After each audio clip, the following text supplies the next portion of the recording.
Bruno Retailleau, bonjour. Bonjour Jean-Jacques Bourdin. Merci d'être avec nous. Vous présidez le groupe LR au Sénat. Bruno Retailleau, vous êtes vous-même sénateur. Bruno Retailleau, nous allons parler de la PMA, nous allons parler des sujets d'actualité, mais je voudrais commencer par la déclaration d'Emmanuel Macron sur l'immigration. On ne peut pas accueillir tout le monde. Vous serez d'accord avec lui? Oui. Ou pas? Oui. Oui. Oui. Bon. Bah vous êtes content alors de ces propos du président de la République. Non, mais je crois que je me méfie des propos d'Emmanuel Macron parce que au bout d'un peu plus de 2 ans de pouvoir, on commence à mieux le connaître et je pense que là où il est le plus fort, c'est en communication. Il y a 1 an, nous l'avons rejeté au Sénat, mais a été promulguée la loi d'Emmanuel Macron sur l'asile, l'immigration. Il y a juste 1 an. Et nous l'avions prévenu que cette loi donnerait rien. Et d'ailleurs, il a reconnu lui-même, à la conférence des ambassadeurs, que la France était désormais le premier pays d'Europe pour le rebond, pour les déboutés du droit d'asile, qui convergent en France. Donc sa loi, elle ne marche pas. Oui, enfin, donc moi je demande, je vais vous dire, la politique c'est des résultats quand même. Oui. On demande à un président de la République, non pas de faire des lois pour rien, non pas, comment dirais-je, de commenter ses propres échecs, mais de décider. Donc aujourd'hui, est-ce que c'est, comme il le dit lui-même, parfois de la pipe, ou est-ce que c'est vraiment quelque chose qu'il va et qu'il est décidé à faire? Apparemment, des mesures sont en préparation. Réduction des conditions du regroupement familial. Qu'est-ce qu'il y a encore? Durcissement de l'attribution des aides sociales. Augmentation. Je vais vous prendre un exemple. Des places de rétention. Nous verrons. Regroupement familial. Oui. Il y a 1 an dans sa loi, on lui avait dit, écoutez, on va aligner les conditions de regroupement familial sur l'Europe. Et il avait dit non. Il avait dit non. Et pire, il avait même élargi les conditions pour les mineurs réfugiés, aux frères et sœurs, ce qui n'existait pas avant. Il avait élargi le regroupement familial. Donc, qui faut-il croire? Emmanuel Macron, quand il présente une loi qui est votée par sa propre majorité, ou Emmanuel Macron qui constate aujourd'hui un échec? J'ai emmené avec moi un petit document qui est très intéressant, que chaque élu parlementaire devrait lire. Il est de Didier Lesky. Didier Lesky, c'est le patron de l'Office français d'immigration. Il vient plutôt de la gauche. Eh bien, c'est accablant. C'est dit avec beaucoup de justesse, je prends juste une phrase. La France est désormais un des rares pays où la réunification familiale peut se faire pour les réfugiés comme pour les bénéficiaires de la protection sociale. Donc subsidiaire. Il faut changer cela. Et pour les étrangers malades, idem. Il faut changer ça. Bien sûr, il faut le changer. Bon, bien vous sûr, faites des propositions d'ailleurs. Vous faites des propositions, je ne sais pas moi, des objectifs annuels fixés par le Parlement pour l'immigration économique, évidemment. Bien sûr. Par métier. Par métier. Oui, parce que je pense que le grand problème en France, Marcel Gauchet le dit beaucoup mieux que moi, c'est que l'immigration est un sujet, c'est sans doute un des sujets qui a transformé le plus profondément la société et qui a été pour autant tenu à l'écart de la délibération du peuple ou de leurs élus. Et je pense que c'est au Parlement de voter et non pas à la rue, au café du commerce, d'émettre un certain nombre d'idées. Moi, je suis pour que chaque année, le Parlement vote des plafonds d'immigration par métier. Oui, le problème, c'est que depuis 30 ans, beaucoup de majorités se sont succédées avec des intentions. Je me souviens de Nicolas Sarkozy. Finalement, Emmanuel Macron, Nicolas Sarkozy se ressemblent beaucoup, non? Non. Bon. Et finalement, peu d'effets derrière, peu d'actes. Mais parce qu'on n'a pas eu le courage. Mais pourquoi? Parce qu'il n'y a pas eu le courage, absolument. La droite comme la gauche. Et moi, je le dis. Voilà. Oui. Je veux pas porter tous les péchés du monde. Non, j'ai fait partie d'aucun gouvernement. Je ne me sens lié par à personne. Et je pense que souvent c'est vrai, notre passé a été un passif. C'est ce que nous reprochent nos propres électeurs aujourd'hui qui se détournent de nous. Moi j'ai des propositions à faire sur le vote du Parlement, j'ai des propositions à faire en matière de frontières. Vous voulez augmenter le budget Frontex Bien sûr, les frontières... rétablir des frontières nationales, mais comment rétablir des frontières nationales? Mais Jean-Jacques Bourdin, c'est le cas. Schengen prévoit, et ça a été rétabli à la suite notamment de novembre et des grands attentats. J'allais vous dire, c'est rétabli. Bien sûr. Eh bien, faux. Oui, mais sauf que c'est aujourd'hui une situation particulière. On a besoin de 3 frontières. Une frontière très avancée avec des hotspots sur les pays d'origine. Une frontière avec Schengen, les gardes-frontières. Je vais même au-delà. Je pense qu'on aurait dû prolonger l'opération Sophia de l'Union européenne qui consistait à détruire les moyens des passeurs. Je pense qu'il y a des actions militaires à mener contre les nouveaux esclavagistes. On le peut. Il faudrait pour cela passer à l'ONU en une résolution et on doit modifier totalement totalement notre législation sur le regroupement familial, sur l'aide médicale d'État. J'ai fait des propositions et au Sénat, tous les ans, nous votons l'AMU. Vous voulez transformer l'aide médicale d'État en aide médicale d'urgence pour les maladies contagieuses, les maladies infectieuses. Mais on ne peut pas ouvrir à toute la misère du monde le droit aux soins. Bien sûr, il n'est pas question de laisser mourir des étrangers. C'est pas ce qui coûte le plus cher, 1 milliard d'euros. Hein. Non, mais il n'y a pas, Jean-Jacques Bourdin, il n'y a pas une solution. Il y a une dizaine de solutions. Mais il faut du courage, c'est tout. Avec le courage d'appliquer les lois aussi qui existent, parce qu'on a des lois qui existent, qui sont détournées.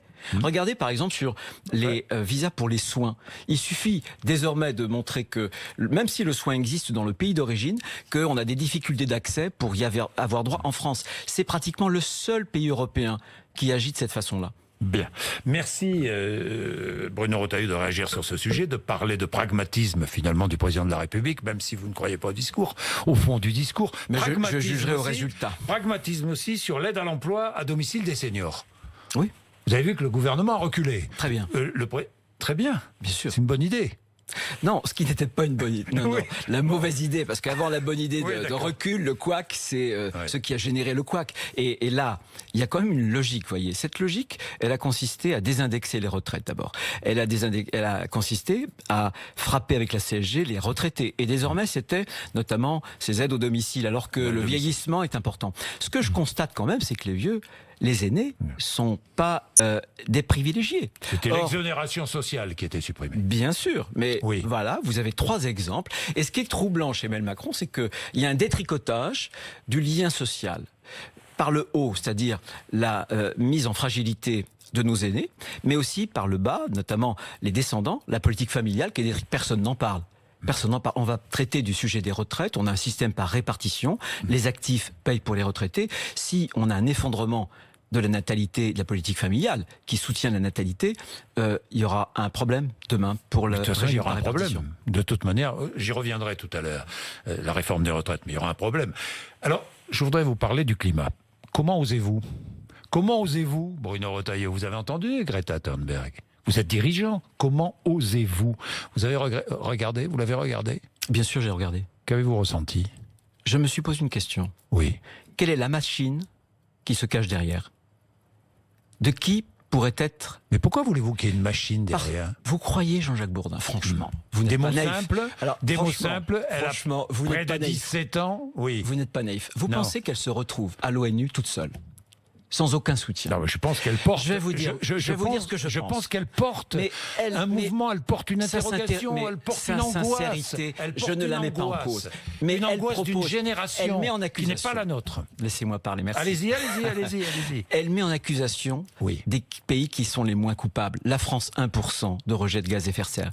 Met-elle en accusation la Chine, pratiquement 30%, 28%. Met-elle en accusation les États-Unis? Parce que la Chine n'a pas signé les traités sur les droits de l'enfant. Bien sûr. Mais qu'est-ce que vous voulez que les Français y comprennent de ce point de vue-là? Quelle solution propose-t-elle? Vous dites, mais vous êtes dirigeant. Ben moi, je vous réponds. J'ai vécu, moi, en Vendée, Erika, la catastrophe, il y a très exactement 20 ans. Vous savez, la marée noire. C'est moi qui ai fait inscrire dans le Code civil français, pour la première fois, la notion juridique de préjudice écologique. Pour que les payeurs puissent payer vraiment quand ils sont pollueurs. Le préjudice, mais avant le préjudice, il faut prévenir. Bien sûr, mais je suis d'accord. Mais je suis d'accord. Mais quelle solution? Alors moi j'ai une question à vous poser. Mais quelle solution? Est-ce que vous l'avez entendu proposer une solution? Moi je suis contre cet écologisme catastrophique. Sans doute joue-t-il un rôle à travers l'émotion pour un éveil. Mais il faut des solutions. Il faut quitter le yaka faucon. Alors vous allez nous donner vos solutions, parce que si elle en fait trop, n'est-ce pas parce que les dirigeants n'en font pas assez? Bien sûr. Bien sûr. Je fais des propositions. Je veux bien qu'on fais des propositions. Puisse être gêné par ses propos, par son attitude, son comportement, mais elle a raison sur le fond. Les dirigeants n'en font pas assez. Alors, quelle proposition faites-vous? Je fais par exemple 2 propositions. Je pense qu'il faut que l'Europe puisse construire une protection douanière pour des produits qui sont des produits qui ont une empreinte carbone ou qui intègrent des normes qui sont plus basses que nos propres normes standards en protection de l'environnement. Et ce fonds... C'est insuffisant, non? Mais non, on le mettrait dans un fonds vert. Ça alimenterait un fonds vert. Avec ce fonds vert, je propose, puisque les taux d'intérêt sont quasiment nuls, je propose qu'on fasse un énorme emprunt de plusieurs centaines de milliards pour qu'on investisse dans la recherche. Moi, je ne crois pas. Ne faisons pas de l'écologie une forme de nouvelle religion. Essayons de travailler avec la science, avec la raison. La deuxième chose, abandonnons les traités type Mercosur ou CETA qui détruisent encore une fois, un certain nombre d'environnements. Je fais d'autres propositions. On abandonne le Mercosur ? Bien sûr. Est-ce qu'on interdit l'importation du soja brésilien ? Eh bien, écoutez... Oui ou non ? Est-ce qu'il faut interdire l'importation du soja brésilien ? Pour l'instant, le soja brésilien contribue à la déforestation de l'Amazonie. Bien sûr. Alors oui ou non ? Oui ou non ? Je pense qu'aujourd'hui, je n'ai pas étudié ce sujet. Non, mais attendez. Je ne réponds jamais par un oui ou par un non quand j'ai pas étudié à fond un dossier. Simplement, ce que j'ai étudié, c'est le CETA ou le Mercosur qui consiste à détruire en important des produits qui, par exemple, le Mercosur. Au Brésil, on utilise 74% des molécules de pesticides notamment qui sont interdites en France et en Europe. On ne peut pas amener ces produits en France.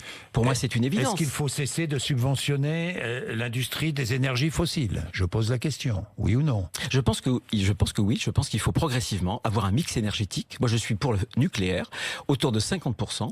Regardez le GIEC. Même si j'ai vu les chiffres là à propos le du GIEC. Le GIEC, cher, bien sûr, mais le GIEC, dans tous les scénarios du GIEC, il recommande cette énergie qui est une énergie décarbonée. Et il faut bien sûr avoir un mix énergétique à partir du photovoltaïque, de l'éolien et aussi, bien sûr, de la biomasse. En Vendée, nous, on a développé du GNV, c'est-à-dire un gaz liquéfié qui permet à des cars scolaires de rouler proprement à partir de la biomasse. Ça, c'est des solutions concrètes. Je vois que Total annonce vouloir augmenter les dividendes pour ses actionnaires, au passage. Mais bon, dites-moi, si nous parlions de la PMA... Eh bien, parlons-en. Alors, la PMA, j'ai pas vu grand monde à l'Assemblée nationale hier pour les premiers débats. Nous allons voir ce que ça va donner. Cette PMA, ouverte à toutes les femmes. Vous êtes contre ? Vous l'avez dit. J'y suis défavorable. Vous y êtes défavorable. Et vous voyez, j'y suis défavorable contre. Pour une raison. Je voterai contre. On était en train de parler de l'environnement. Oui, l'homme a joué aux apprentis sorciers avec la nature. Voilà. Je pense qu'il ne faut pas qu'on joue non plus l'apprenti sorcier avec la nature humaine. Je pense que tant qu'on ne m'aura pas montré définitivement que pour se construire un enfant n'a pas besoin de l'image du père, tant qu'on ne m'aura pas dit que le père compte pour rien finalement, qu'on peut l'effacer, eh bien je pense qu'il faut appliquer le principe de précaution. On applique le principe de précaution, on s'en gargarise souvent pour la nature. Pourquoi est-ce qu'on ne l'appliquerait pas justement sur la nature humaine ? Je comprends moi les souffrances, je comprends le désir d'enfant, mais il ne peut pas y avoir un droit à l'enfant. Il y a d'abord le droit de l'enfant. Vous irez manifester le 6 ? Non, je n'irai pas manifester. Pourquoi ? Parce que je pense que, contrairement au mariage pour tous, où j'avais manifesté, je pense que sur ce sujet-là, on a une sorte de convergence de gens qui sont de droite et de gauche. Sylviane Alganowski, elle vient de la gauche. José Bové, de la gauche. Natacha Polony, plutôt de gauche, etc., etc. Et je pense qu'il ne faut pas politiser, parce que ce sera, je pense, pour les manifestations. J'encourage ceux qui veulent manifester à y aller. Vous encouragez, mais vous n'irez pas, quoi. Absolument, parce que je pense que j'ai d'autres moyens de m'exprimer. Je le fais aujourd'hui à votre micro. Je le ferai au Sénat. Mais je pense que si demain, c'est la droite qui manifeste, ça sera tellement facile de caricaturer. Vous le savez bien. Et je pense que c'est des sujets qui sont tellement graves. Caricature. Enfin bon, je ne vais pas entrer dans ce débat, mais je voudrais me souvenir. Je voudrais me souvenir, Bruno Retailleau, du Pax.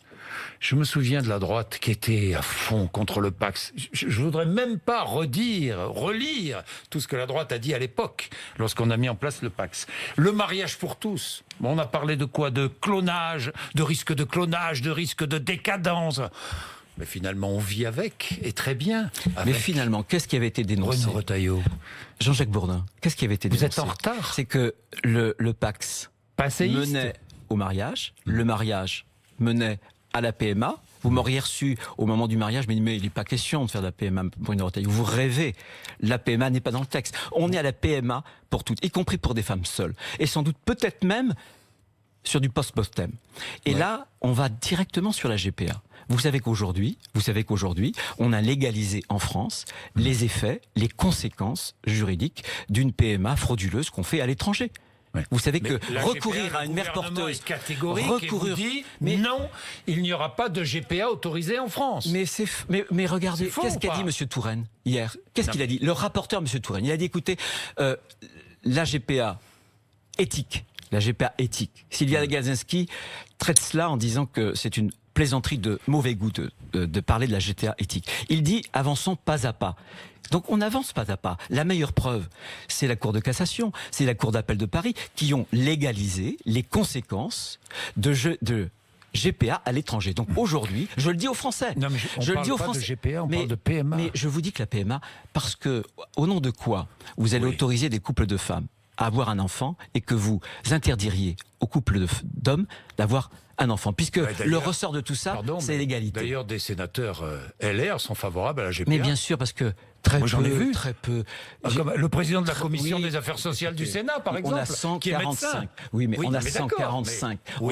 Parce que ça questionne des consciences individuelles. Évidemment qu'on n'est pas monolithique. Et c'est tant mieux qu'on n'est pas une caserne. À qui appartient son corps? À qui appartient son corps? Oui.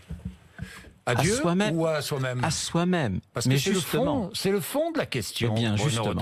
Eh bien, c'est là où, vous voyez, on a une grande différence. Je pense que là où je m'oppose à la PMA, parce que je pense qu'elle va conduire à la GPA, je pense que même une femme consentante qui accepte de porter un enfant, qui va donner son enfant, au-delà du lien qui s'est créé pendant la gestation. Cette femme, même si, parce que d'habitude, il y a toujours de l'argent, c'est une marchandisation, Jean-Jacques Bourdin. C'est les hommes riches de nos pays qui paieront le ventre. Oui, mais là, je parle de la PMA et pas de la GPA. Mais justement, pas pareil. Non, c'est la continuité. Et on n'a pas le droit de donner ce qu'on ne possède pas. Même une femme qui ne toucherait pas 1 centime d'euro, elle n'a pas le droit de donner ce qui est un sujet et non pas un objet, un enfant. Bien, mais la GPA n'est pas le sujet de la discussion à l'Assemblée nationale. Je pense qu'il y aura la marchandisation le processus de marchandisation. Je pense qu'on a déjà une pénurie de gamètes. Il va y avoir évidemment une multiplication par 2 ou par 3, chacun le reconnaît. Qu'est-ce qui va se passer vraisemblablement? Comme la Belgique, on ira sans doute acheter des gamètes à l'étranger. Ils le font au Danemark. Donc on va là encore écorcher un des grands principes éthiques français, un des grands principes de notre modèle français, c'est-à-dire la gratuité. C'est pas ce que dit le Conseil national d'éthique. Hein. Oui, mais regardez, l'Académie de médecine. Oui, mais enfin, il y a combien d'hommes et de femmes à l'Académie de médecine? Expliquez-moi. Non, mais parce que et le président de l'Académie de médecine aussi, qui est proche, Jean-François Mattei, non? Pas proche de la Manif pour tous, non? Écoutez, Jean-François Mattei est un généticien. Bon, mais vous voyez bien. Mais non, mais vous et d'autres, Jean Bourdin, vous prenez des avis quand il vous arrange et quand il y a des avis. Je ne défends pas particulièrement Bruno Retailleau. Vous dites, il y a 69 médecins qui appartiennent à l'Académie de médecine. C'est pas n'importe qui votent contre 11 et vous dites, mais c'est des vieux où ils sont proches. Vous les disqualifiez. Vous les disqualifiez parce que leur avis ne vous convient pas. Eh bien, moi, je dis que leur avis est important. Et je pense qu'au-delà des certitudes, parce que leur avis? Leur avis est de dire que c'est pas sans conséquence de priver délibérément un enfant d'un père. Ils n'affirment pas. Ils disent attention, ça pourrait être... Et pour avoir dans mon entourage, et pour connaître dans mon entourage ce genre de questions, je sais que ça vous tient toute une vie, vous voyez. Ces questions de l'origine et ces questions du manque d'une figure paternelle. Ça vous tient toute une vie, Jean-Jacques Bourdin. Un enfant né de PMA pourra, à 18 ans, s'il le souhaite, si la loi est votée, connaître son origine. Oui, alors là aussi, ce sera... C'est bien ou pas? Enfreint un deuxième principe, c'est l'anonymat. Moi, je suis pour, parce que je pense que connaître ses origines, c'est bien. Mais croyez-vous simplement que connaître son origine à 18 ans, alors qu'on est déjà construit, ça soit suffisant? Croyez-moi, je ne le pense pas. Et je le dis par expérience. Bien, Bruno Retailleau, j'ai une autre question à vous poser, parce que c'est l'actualité aussi. J'ai vu que Jean-Luc Mélenchon avait traité des policiers de barbares. Vous avez vu ça? Vous avez entendu ça? J'ai entendu. Et alors? Vous savez, je l'ai connu parce qu'il était sénateur. Oui, justement. Et j'aimais l'écouter parce que c'était un grand républicain, mais là je trouve que le trotskiste prend le pas sur le républicain. Parce que traiter de barbare la police de la République, c'est franchir un cap, une ligne rouge, je crois. Nos policiers, nos gendarmes nous protègent. Ils nous protègent contre les violences. Nous sommes un État de droit. Nous sommes une démocratie. Et ils sont cet outil de la démocratie. Et traiter de barbares les policiers ou les gendarmes, c'est atteindre un principe à la fois républicain et démocratique. Je le crois sincèrement. Je le dis d'ailleurs avec une forme de regret, parce que je pense qu'au fond de lui, je pense qu'il a une autre idée de la République. Il est emporté par sa fureur. Peut-être. Je pense que, encore une fois, les racines trotskistes ont été plus fortes que les racines républicaines. Bruno Retailleau, LR, la présidence, vous ne prenez pas position. Vous avez suivi peut-être Xavier Bertrand qui dit, sous certaines conditions, je serai candidat à la présidence de la République en 2022. Oui, et vous c'est son droit. Sous certaines conditions pourquoi pas? Écoutez, moi pourquoi je porte... pas. Non. Sous certaines conditions. Moi, comment dire, oui, j'ai une ligne.